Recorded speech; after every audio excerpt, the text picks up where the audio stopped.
예, 본격적인 여름철이고 휴가철입니다. 지난 주간 동안 저는 한국에서 오신 여러 손님들을 만날 수 있는 기회가 있었습니다. 이런저런 인연 때문에 제게 찾아오고 또 저는 이런저런 인연 때문에 그분들을 만나서 때로는 대접을 하기도 하고 때로는 또 차를 한잔 나누기도 하고 또 때로는 같이 어디를 가기도 하고 이렇게 하면서 한 주간을 보낸 것 같습니다. 재밌는 것은 이제 식당을 선택하는 것인데 사람이 한 5명, 6명 되니까 식당을 선택할 때는 정말 다양한 여러 가지가 있습니다. 한국 사람들은 특히 한식 음식이 아니면 잘 소화를 못하는 경향이 많은 민족이라서 이곳에 왔지만 절대로 한국 음식을 만드는 그런 식당에 가야 되겠다라고 말하는 사람들이 있습니다. 그런가 하면 그 일행 중에 또 한 사람이 여기 멀리 왔으니까 카나다에서 즐겨 먹는 카나다 사람들의 식당에도 한번 가봤으면 좋겠다. 이런 사람들도 더 적지 않습니다. 그래서 이제 가만히 들어보면 사람들이 식당을 선택하는 기준도 굉장히 다양합니다. 어떤 사람은 식당 하면 뭐니 해도 맛이 중요하지 않냐. 어디 맛있게 하는데 거기로 가자. 이렇게 말하는 사람들이 아마 주로 제일 많은 경향이 있는 것 같습니다. 그런가 하면 어떤 사람들은 맛은 서로 비슷비슷하니까 서비스가 좋은 곳이 좋다.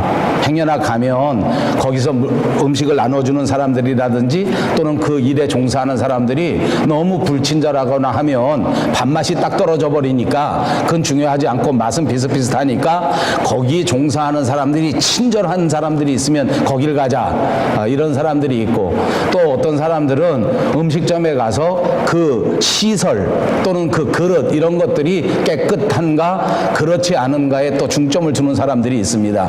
예를 들면 중국 분들이 하는 데가 다 그런 데는 아닙니다만 중국 음식점에 가면 그릇이 막 깨진 채로 나오기도 하고 별로 테이블 같은 데에다가 케어하지 않고 정말 맛이나 이런 걸 가지고 더 중점을 두는 것 같은데 어떤 분들은 그런 데 가면 그릇에 막 깨진 것 같고 또 막 와서 톡톡 막 던져버리고 또 때로는 조금 흘려도 아무렇지도 않고 하니까 거기 잘 가기 싫어하는 사람들이 있는 것 같습니다. 제가 왜 이런 말씀을 드리느냐 하면 식당을 선택하는 그 기준에 있어서도 다양하게 그 기준이 있을 수 있는데 사실 식당을 선택하는 기준에서 그릇이 깨끗한 곳을 가겠다 또는 점원들이 친절한 데를 가겠다 또는 음식이 맛있는 곳을 가겠다 또는 가격이 싼 데를 가겠다 하는 것이 어느 것이 맞는가 하는 것을 선택하기는 그리 쉽지가 않습니다. 다만 식당의 경우에는 뭐니 해도 맛으로 선택하는 것이 옳지 않을까 하는 생각을 저는 좀 해보게 됩니다. 사람들은 교회를 다닐 때 교회는 왜 다니는 걸까요? 하는 질문을 할 수 있습니다.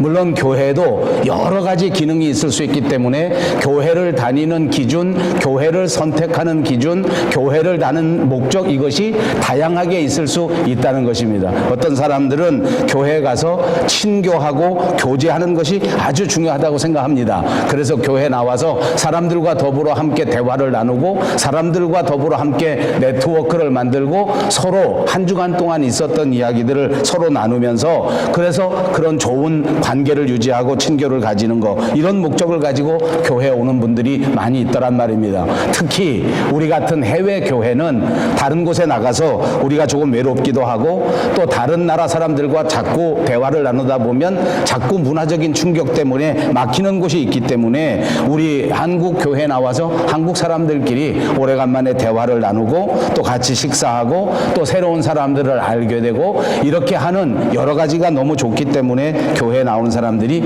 종종 있더란 말입니다. 그래서 이 이민교회에 와보니까 한국에서는 한 번도 교회를 다니지 않고 전혀 다닐 생각이 없었던 사람들도 여기 밴쿠버에 와서는 교회 등록을 하고 교회 또 잘 다니고 또 교회를 통해서 이런 좋은 관계를 가지고 있는 사람들을 또 많이 볼 수가 있습니다. 그런가 하면 교회에서 자녀 교육에 중점을 두고 교회를 선택하는 사람들도 있습니다. 중등부, 고등부, 유치부 이런 것들이 활성화되고 이런 데가 잘 되고 있는 교회를 선택해서 가는 분들이 있다란 말입니다. 저희 교회는 요즘에 유치부도 중고등부도 또 청년부도 조금씩 다 약화된 형편에 있기 때문에 교회 교회를 우리 교회에 오고 싶어도 이런 부서에 우리 자녀들이 좋은 프로그램의 혜택을 받지 못하기 때문에 안타깝게도 우리 교회 다닐 수 없습니다 하는 분들이 종종 생겨집니다. 안타까운 일입니다. 그런가 하면 교회에 나올 때에 사람들의 마음가짐 속에 텅 빈 가슴을 채워주기 위해서 교회를 오는 사람들도 있습니다. 현대 마음의 상처가 있는 사람들이 많고 무언가 채워지지 않는 공허한 마음을 가지고 이 빈 가슴에 무언가 채우고 싶어서 교회를 선택해서 오는 사람들도 있다는 말입니다. 그런가 하면 내가 원하는 것을 얻기 위해서 교회에 오는 사람들도 많이 있습니다. 오늘 교회 와서 내가 원하는 것은 내 마음의 평화, 내가 원하는 것은 내 마음의 위로.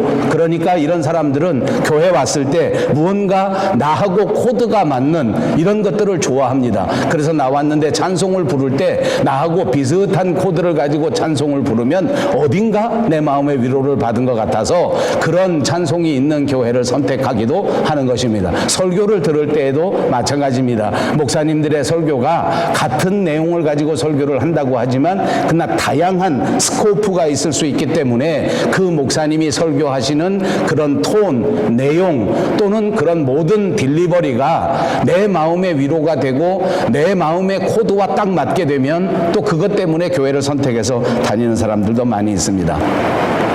제가 장망하게 식당 이야기를 먼저 한 것처럼 교회를 어떤 목적으로 선택한다고 할지라도 그것이 잘못됐다는 것은 아니라는 것을 말합니다.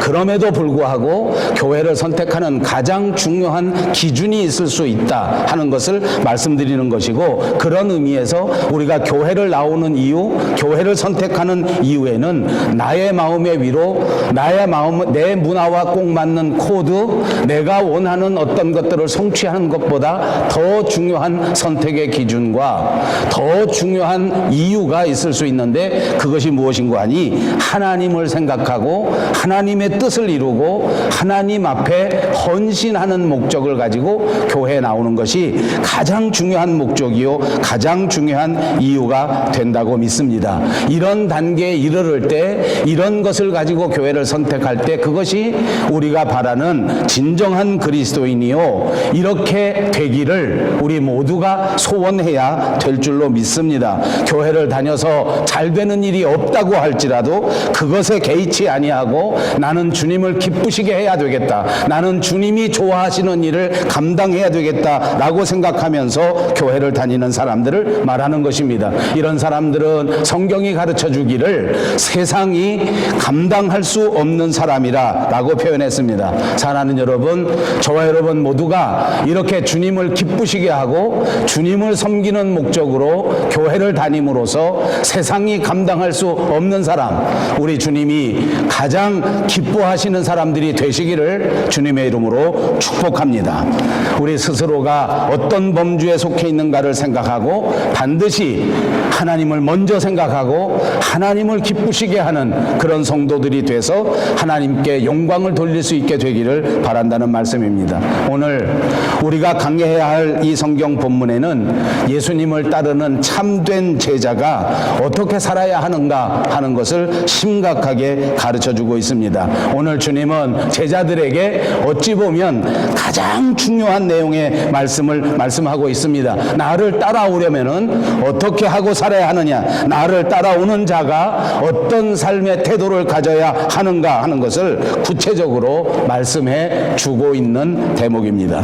우리가 지난 주간에는 오병이어의 사건을 강해해 드렸습니다. 오병이어가 무엇입니까? 떡 5덩어리, 고기 2마리를 가지고 2만 명이나 될 수 있는 그 많은 무리들에게 먹을 것을 제공해 준 엄청난 사건입니다. 사람의 생각으로는 감당할 수 없는, 사람의 과학으로는 입증할 수 없는 엄청난 기적의 역사를 예수님께서 광야에서 베푸시지 않았습니까? 한번 상상해 보십시다. 만약 지난 주간에 우리 주변에서 이런 일이 벌어졌는데 사람들이 모두가 먹을 것이 없었을 그때에 아주 곤란한 형편에 예수님이 나타나셔서 한꺼번에 그들의 모든 먹는 문제를 해결해주고, 그때 있었던 그 사람들의 숫자가 성경에는 5,000명이라 하였지만 그 가족들을 합하면 15,000명이 될 수도 있고 심지어 2만 명이 될 수도 있는 이런 그 정말 엄청난 숫자의 사람들을 먹여주는 역사가 있었습니다.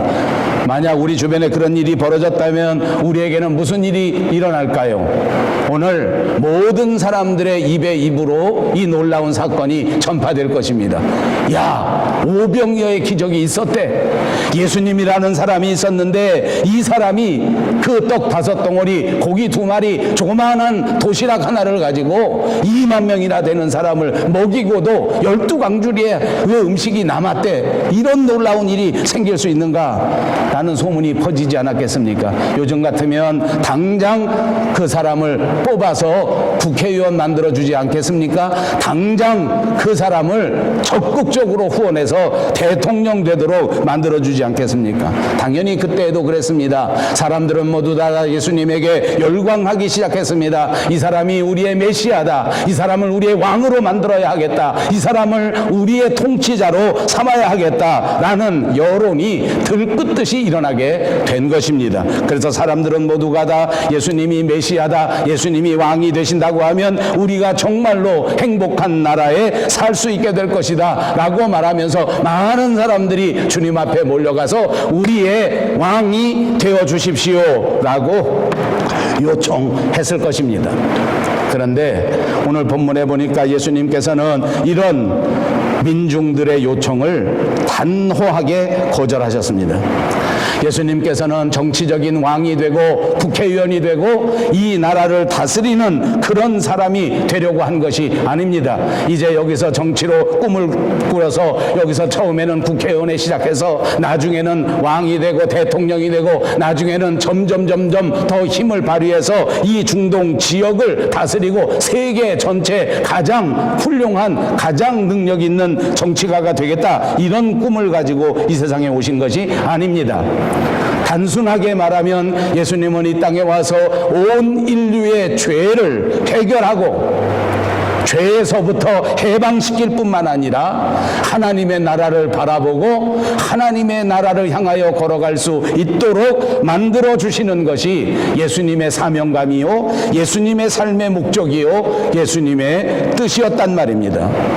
그래서 사람들은 이제 민중의 호응을 얻고 사람들에게 인기를 얻고 유력한 사람이 됐으니까 단숨에 이 여세를 몰아서 그때 당시에 제일 큰 도시 예루살렘, 우리로 따지면 정치 1번지 강남, 여기로 진출해서 더 많은 사람들을 모아서 강력한 힘을 발휘하는 것이 당연한 것인데, 예수님은 그때 예루살렘으로 가신 것이 아니라 북쪽에 있는 조그만한 도시 가이사라 빌립보 지방으로 가셨습니다. 그리고 거기서 제자들과 더불어 이야기를 나누시는데 제자들을 향해서 이렇게 물어보십니다. 예수님께서 제자들에게 물으시기를 이렇게 묻습니다. 사람들이 나를 누구라고 하느냐? 그러니까 제자들이 이제 대답하기 시작합니다. 여기 우리 다 같이 한번 읽겠습니다. 19절 말씀입니다. 세례 요한이라 하고 더러는 엘리야라, 더러는 옛 선지자 중에 한 사람이 살아났다 하나이다 라고 대답한 것입니다. 그랬더니 예수님이 또다시 20절에 묻습니다. 그러면 너희는 나를 누구라고 하느냐? 그랬더니 21절에 베드로가 대답하기를 하나님의 그리스도 신이다. 그랬더니 21절에는 예수님께서 말씀하시기를 이 말을 아무에게도 이르지 말라. 자, 예수님은 정말 사람들에게 많이 유명해졌는데, 많이 알려졌는데, 그런데 사람들은 예수님이 누구신지에 대하여 정확하게 인식하지 못하고 있는 것입니다. 동네방네 예수님을 모르는 사람이 없다고 생각했는데 정확하게 예수님이 어떤 분이신지를 알지 못하는 것입니다. 그래서 대답하기를 이분은 세례 요한이다, 이분은 선지자 엘리야다, 이분은 옛날에 유명한 우리 선생님 중에 한 사람이 다시 태어난 것이다, 이런 대답을 하고 있는 것입니다. 예수님이 살아계신 하나님의 아들이요, 예수님이야말로 우리를 구원해 주실 메시아요, 예수님이 우리의 영혼의 생명을 이끌어 주실 분이다 하는 사실은 알지 못했단 말입니다. 여기 심각한 문제가 있습니다. 주님을 만났습니다. 주님의 사역에 대하여 보고 들었습니다. 예수님에 대하여 알 만큼 경험했습니다. 그런데도 불구하고 예수님께 대하여 올바른 지식은 갖고 있지 못했습니다. 왜 그랬을까요?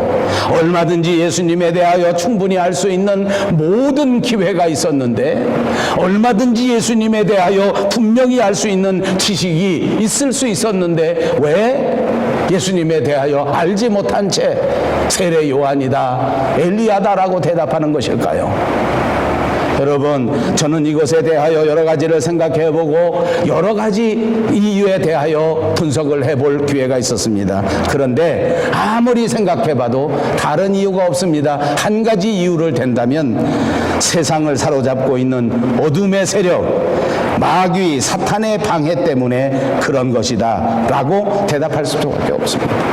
우리가 사는 세상에도 똑같습니다. 오늘날 성경을 알지 못하는 사람은 없습니다. 오늘날 성경에 읽지 못할 사람이 없습니다.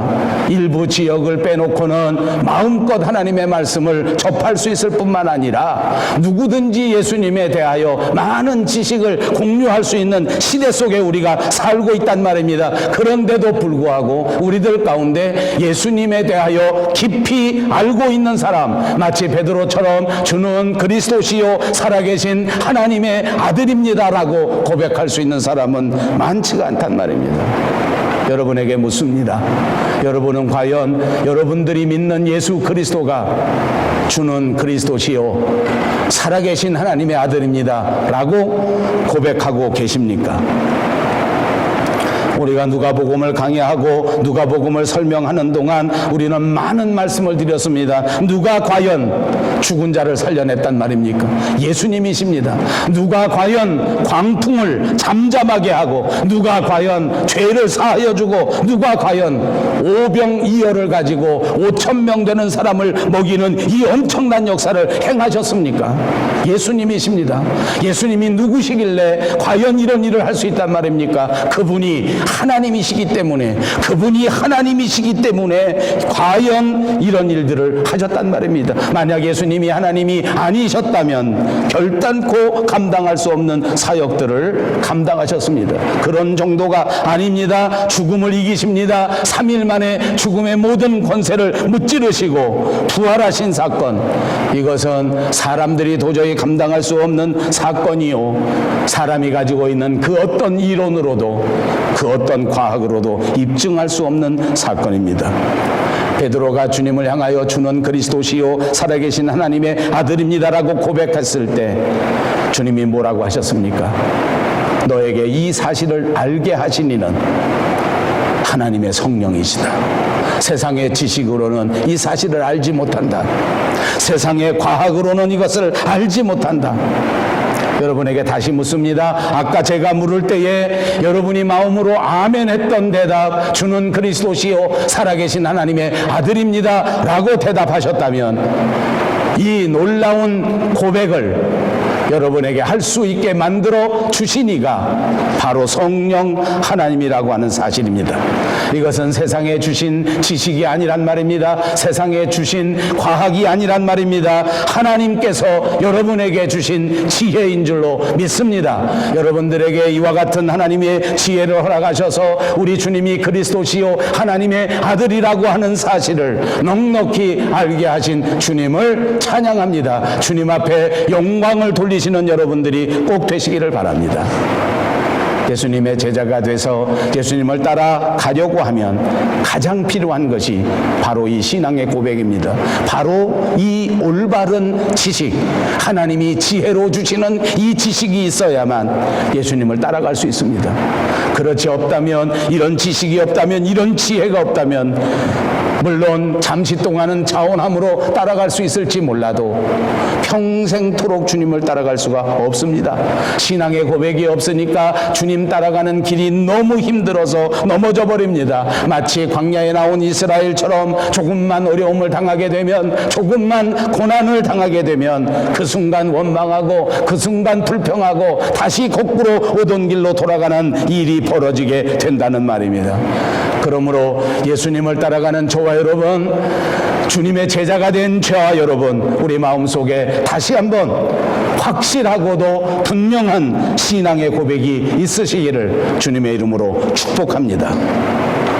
오늘 21절에 주님이 경고하셔서 이 사실을 알지 못하게 하신 목적도 있습니다. 그것은 그때 당시 메시아에 대한 오해를 많이 가지고 있었기 때문에 예수님께서는 일시적으로 이 사실에 대하여 알려지는 것을 경계했습니다. 왜냐하면 주님은 백성들이 기대하는 것처럼 그렇게 정치적인 메시아가 아니었기 때문입니다. 사람들이 기대하는 것은 세상의 왕으로 오신 것이라고 기대하지만 예수님께서 오신 진짜 목적은 죄 가운데 있는 하나님의 백성들을 구출하시기 위하여 당신이 모든 죄값을 치루어야 하기에 그 스스로 십자가의 고난을 받아야 하기 때문에 제자들에게 이 사실을 알리지 않았던 것입니다. 사람들이 알고는 감당할 수 없기 때문입니다. 아직 하나님의 때가 이르지 않았기 때문입니다. 22절에 말씀하기를 인자가 많은 고난을 받고 장로들과 대제사장들과 서기관들에게 버림받아 죽임을 당하고 제3일에 살아나야 하리라. 여러분, 마태복음의 기록에 보면 예수님이 이런 말씀을 하셨을 때 성질 급한 베드로가 벌떡 일어납니다.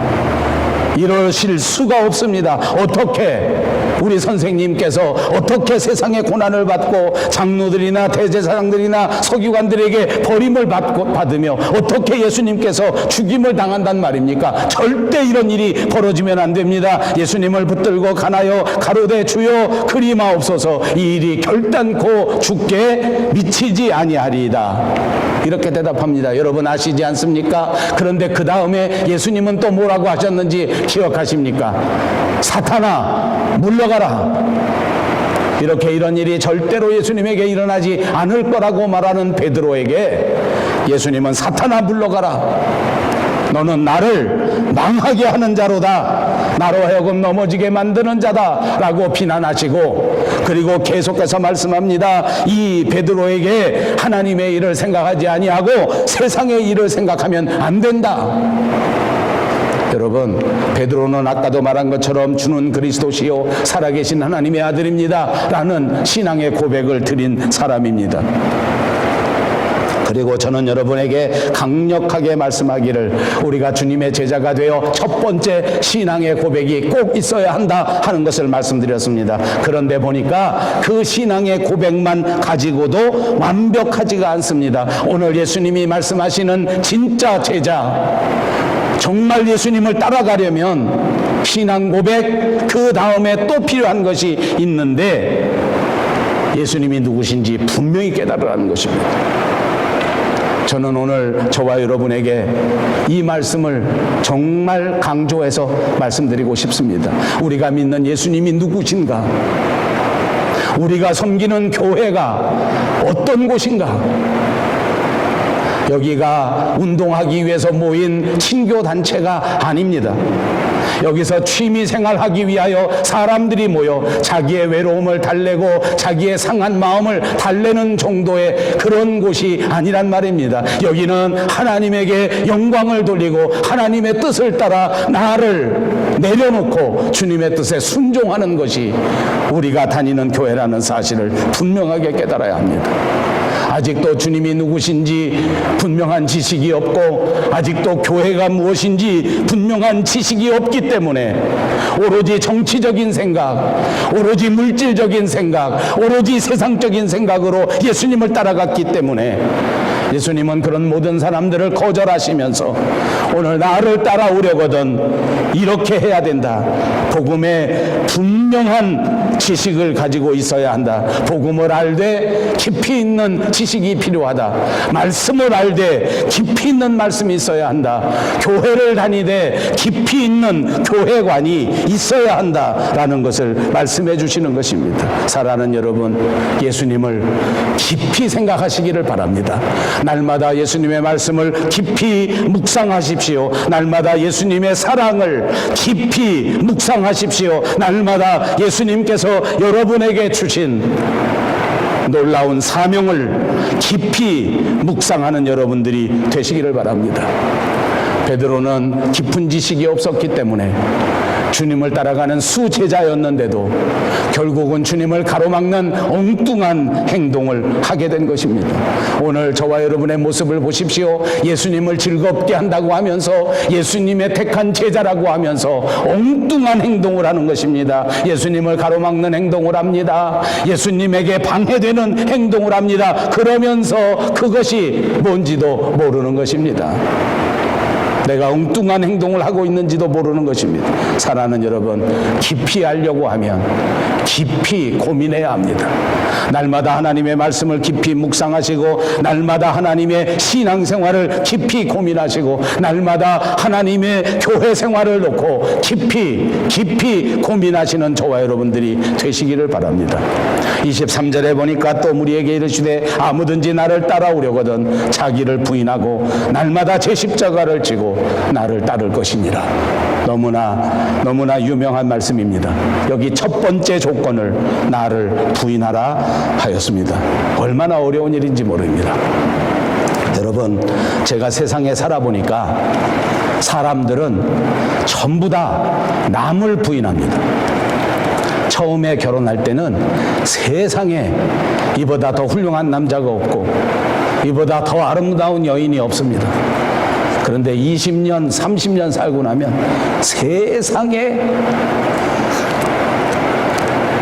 세상에 아무것도 건질 것 없는 사람, 그 내 남편.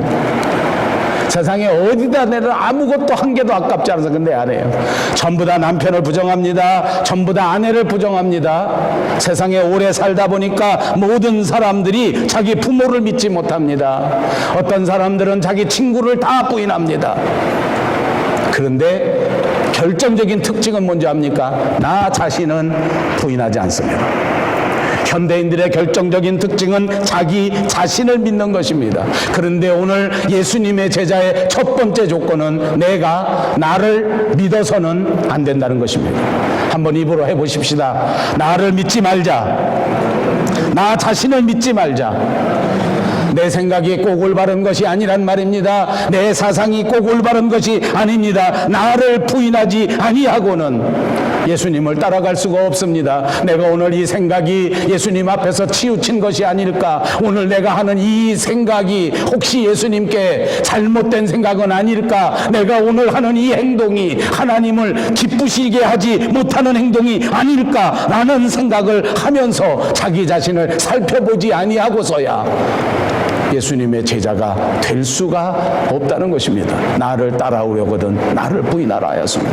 예수님을 따라가기 위하여 나를 부인할 수 있는 저와 여러분이 되시기를 주님의 이름으로 축복합니다. 그 다음에는 자기 십자가를 져야 합니다. 한마디로 말하면 죽으러 가야 한다는 말입니다. 지금 주님은 십자가를 지고 죽으러 갑니다. 베드로는 이런 사실이 절대로 있을 수 없다고 말했습니다. 이것이 아마 저와 여러분의 생각과 똑같을 것입니다. 내가 예수 믿으러 나왔는데 왜 죽으러 가나? 내가 왜 예수 믿으러 나갔는데 왜 내가 양보해야 되는가? 내가 왜 예수 믿으러 나왔는데 내가 희생해야 되는가? 그러나 주님은 우리에게 말합니다. 자기 십자가를 지고 예수를 따라오라. 내가 먼저 희생하고 주님을 따라가야 합니다. 내가 먼저 십자가 바라보고 죽는 그 길로 가야 합니다. 왜 이런 삶을 살아야 하는지 아십니까? 오늘 본문에 이렇게 말합니다. 왜 이런 삶을 살아야 하느냐? 누구든지 제 목숨을 구원하고자 하면 잃을 것이요 누구든지 나를 위하여 제 목숨을 잃으면 구원 받는다고 말씀해 주셨습니다. 이것이 주님이 우리에게 가르쳐준 진리의 말씀입니다. 그러므로 나는 나 자신을 십자가에 못 박아야 합니다. 나 자신이 희생해야 합니다. 내 생각을 바꾸어야 합니다. 내가 살고자 하면 죽게 될 것이요 그리스도 앞에 내가 죽으면 오히려 구원하게 된다는 것입니다. 사랑하는 여러분, 여러분의 생명을 예수님 앞에 내어놓으시기를 바랍니다. 여러분의 자존심을 주님 앞에 내려놓으시기를 바랍니다. 여러분의 삶의 목표도 주님 앞에 내려놓으시기를 바랍니다. 그래야 얻게 되고 그래야 성취하게 된다는 것입니다. 왜 그런지 아십니까? 25절에 보니까 사람이 만일 온 천하를 얻고도 자기를 잃든지 빼앗기든지 하면 무엇이 유익하리요? 여러분 모두가 세상을 향해서 뛰어가고 세상의 명예와 세상의 권세와 세상의 성공을 향해서 쫓아가지만 어느 날 주님이 찾아오셔서 여러분의 생명을 거두어 가신다면 그것이 무슨 의미가 있느냐는 말입니다. 그러니까 우리가 바라보아야 할 것은 세상의 성공이 아닙니다. 그러므로 우리가 쫓아가야 할 것은 물질적 성공이 아니란 말입니다. 나의 영혼의 생명이 살아나지 아니하고는 세상 그 어떤 것도 소용없이 되어버리기 때문에 저와 여러분은 반드시 예수 그리스도를 따라가는 삶을 살아야 되는 줄로 믿습니다. 26절에 보니까 왜 그렇게 살아야 하는지 설명합니다. 누구든지 나와 내 말을 부끄러워하면 인자도 자기와 아버지와 거룩한 천사들의 영광으로 올 때 그 사람을 부끄러워하리라. 우리는 끊임없이 나 자신을 부인해야 됩니다. 이것이 내가 사는 길입니다. 나를 부인하는 것은 예수님을 나의 주인으로 인정하지 않고는 있을 수가 없는 일입니다. 우리 모두가 여전히 내 삶의 주인이 나라고 생각하는 한 결코 제자의 삶을 살 수가 없단 말입니다. 나를 부인하고 내 십자가를 지고 주님을 따라가야 합니다. 그때 반드시 치루어야 하는 대가가 있는 것입니다. 여러분 우리의 삶을 보십시오. 우리 사람은 언제나 가치 있는 일이라고 한다고 하면 대가를 치르지 않습니까? 여러분이 생각할 때 가치 있는 일이라고 하면 마땅히 여러분이 가지고 있는 모든 것들을 대가로 치른다고 할지라도 아까워하지를 않습니다. 우리가 주님을 따른다고 하는 것, 우리가 교회를 다닌다고 하는 것, 이것이 무엇인지를 안다고 하면 우리는 기꺼이 대가를 치르고 주님 앞에 날마다 십자가를 지면서 주님 앞에 나아가게 될 줄로 믿습니다. 사랑하는 여러분, 주님이 여러분에게 요구하는 대가가 있습니다. 오늘 우리 마음속에 주님 앞에 드려야 할, 주님 앞에 치루어야 할 나의 대가를 생각해 보시기를 바랍니다. 주님이 누구신지를 안다면 여러분의 생명을 아낌없이 주님 앞에 대가로 치를 수 있게 될 것입니다. 저는 저와 여러분 우리 밴쿠버 영성교회가 반드시 이렇게 하나님 앞에 모든 것을 드릴 수 있는 참다운 제자들이 되기를 바라고, 그리고 또 여러분들 자신들이 세상에 나아가 이런 제자를 반드시 만들어낼 수 있는 위대한 그리스도인들이 꼭 되시기를 주님의 이름으로 축복합니다.